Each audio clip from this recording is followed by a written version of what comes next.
Recently, I was on one of my many weekly Zoom calls. Literally in the middle of a prayer, our Zoom call got hacked.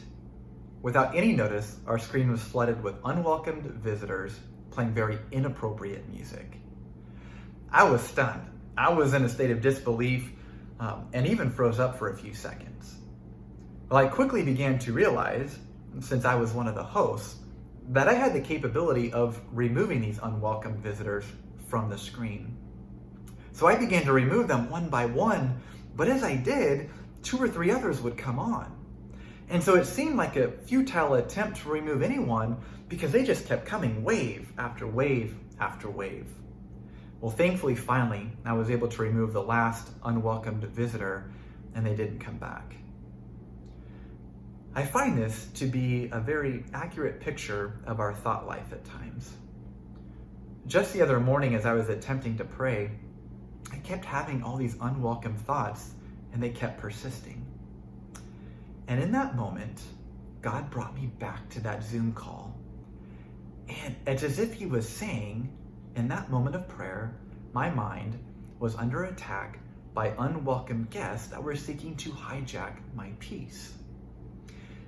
And I believe that the way we come through our bouts of suffering will be influenced by our response to unwelcome thoughts. Listen to Paul's words in 2 Corinthians 10, verses 3 through 5. And I want to encourage you to pay attention to the type of language that he uses. Here's how the passage reads. For though we live in the world, we do not wage war as the world does. The weapons we fight with are not the weapons of the world.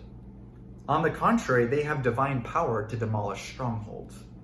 We demolish arguments and every pretension that sets itself up against the knowledge of God, and we take captive every thought to make it obedient to Christ.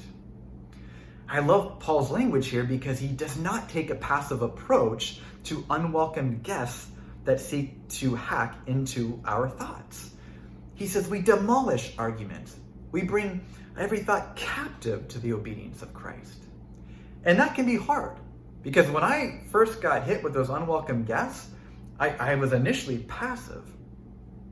But I think what Paul is saying is the danger in being passive is that we can just begin to believe every thought that enters our mind rather than taking captive every thought that enters our mind. In other words, we can passively just listen to every thought that comes rather than actively speaking truth about every thought that comes. So how do we take captive every thought to the obedience of Christ? Well, as I was furiously trying to remove those unwelcome guests from the Zoom call, I intuitively knew to remove anyone from the screen that did not resemble someone who I knew. And I think that's how we bring every thought captive to the obedience of Christ. God promises that in our suffering, he will conform us to the image of Christ. And when something doesn't resemble that, it is a malicious intruder that is seeking to hack into our minds and wreak havoc into our lives. Here's the good news. We are the hosts of our thought life, and we have every right to remove any malicious intruder that seeks to plant unwelcome thoughts there. Now, that's not going to be easy because those thoughts can be relentless and they can come wave after wave after wave. But I believe as we begin to be persistent and resilient about bring every thought captive to the obedience of Christ, we will begin to gain victory in our thought life. And so I want to leave you with this question. What are some unwelcome thoughts that you have had that you need to bring captive to the obedience of Christ?